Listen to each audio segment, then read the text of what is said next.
Hello, Gina here, holistic feng shui coach and founder of Living in Shui. So I wanted to jump on today to talk to you about intuition. So here we are at September 2020, and we're moving from this vibrant, bright season of summer into fall.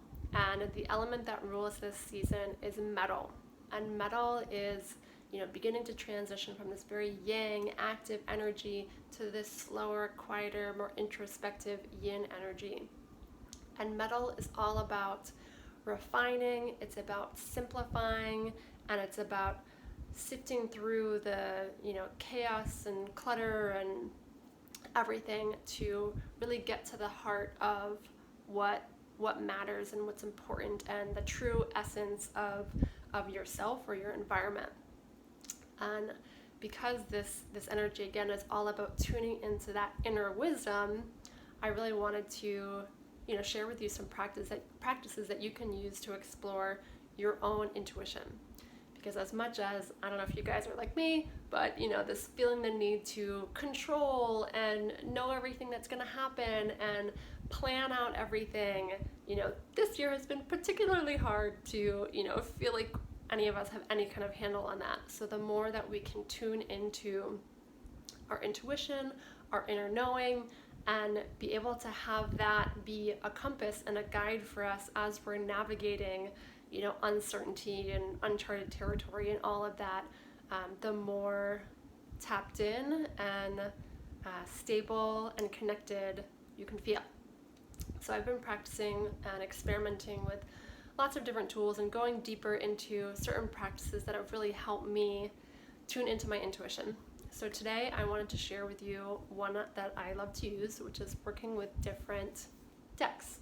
So these could be tarot decks or different kinds of decks, and I wanted to share with you guys how I use them and how my practice with them has kind of shifted and changed over time, and how you can use them if you want to experiment with a tool to tap into your own intuition.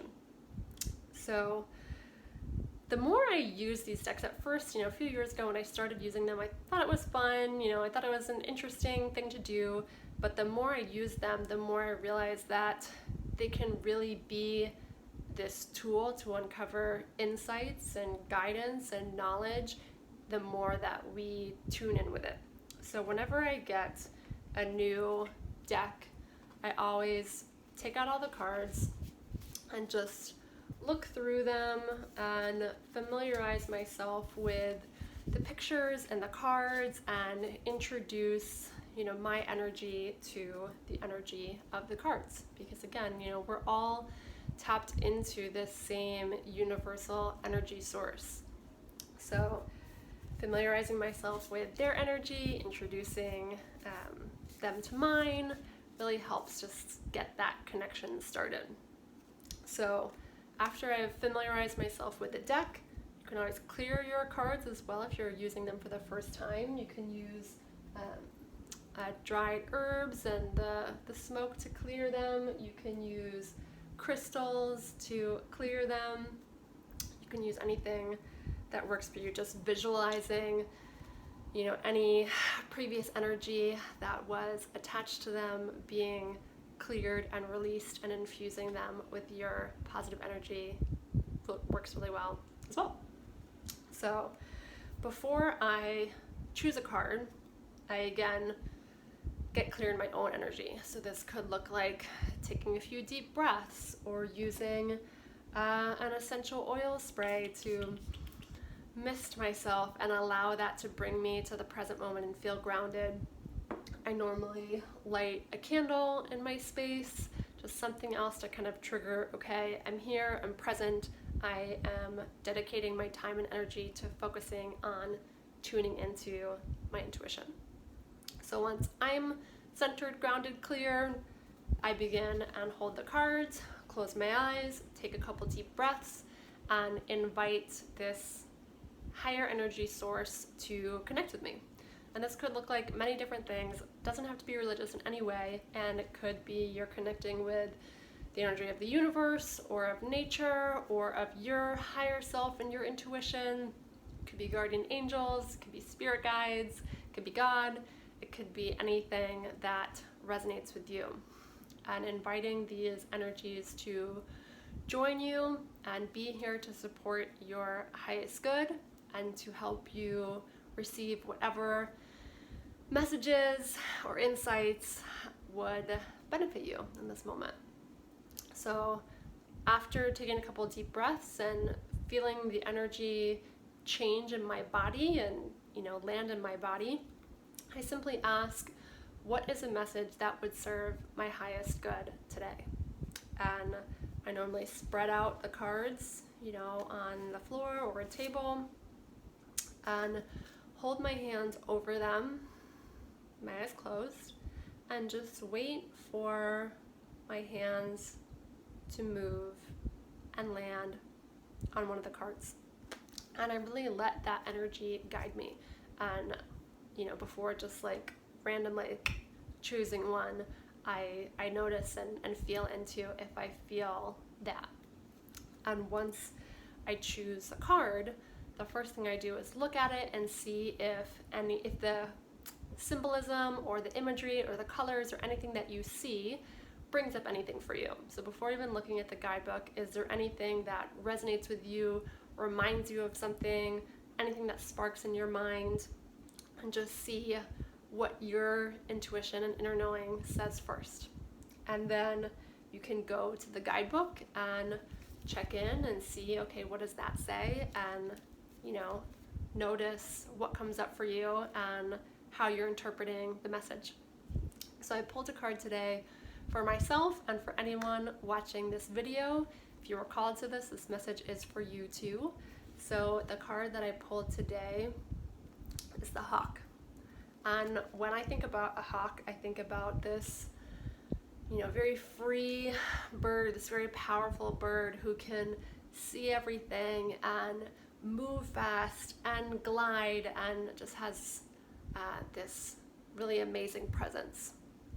And the guidebook says that the hawk is watchful, all-seeing, and a messenger of divinity. And it says, the sharp eyes of the hawk watch our every move. This keen-eyed bird has the ability to see every little detail as well as the bigger picture. When this card appears, fate has its eyes on you, and the winds are shifting. It is said that the hawk carries news upon its wings and is sent from divinity itself to deliver it. The message should not be taken lightly. Though it may seem small or insignificant, it will eventually redirect your course. And when in balance, when this energy is in balance, you see clearly and you're intuitive. Awesome. And when it's out of balance, you see too much and you're suspicious. And to bring it into balance, get a perspective shift. So what comes up for me when I hear all of that is that, this bird, this energy can see so far, can see so much, and that sometimes it could get lost in the details and distracted by all the different things that it can see, versus zooming back out and seeing that bigger picture. So when it's in its power, it can balance both of those and not get distracted or overwhelmed by all the possibilities that it can see, but to really be clear, and focused on the direction it's going and what it wants. So if you're feeling out of balance in that sense, or overwhelmed or distracted, one thing I invite you to do is find that perspective shift. So it could be putting yourself in a new environment, or going to nature and being somewhere that you've never been before and just looking at things with fresh eyes, or calling a friend and talking something through and just seeing how they would approach something, or anything that they have to share about it, and just getting yourself out of your normal habitual routine, even if it means going for a walk around the block or just something else, to get that perspective shift and to be able to see things in a new way. So I hope that message resonated with you if you're watching this. And again, I go to these practices often daily just to see what comes up. And instead of trying to figure it all out and have a logical plan for everything, and that control of wanting to know the outcome. This practice allows me to move from my head to my heart and be able to think and be in a different way, and again, just tune into that inner knowing. So I invite you, as we move into this season of fall, to shift your energy and perspective and tune into practices that allow you to tap into your inner intuition, your inner knowing, your heart wisdom, and see what comes up for you. And be okay with letting go of anything that is not serving you. I know we're going through a lot of change and transition right now, and it can be a crazy time. But Metal invites us to go through this process and to really experience the changes and the release and the surrender.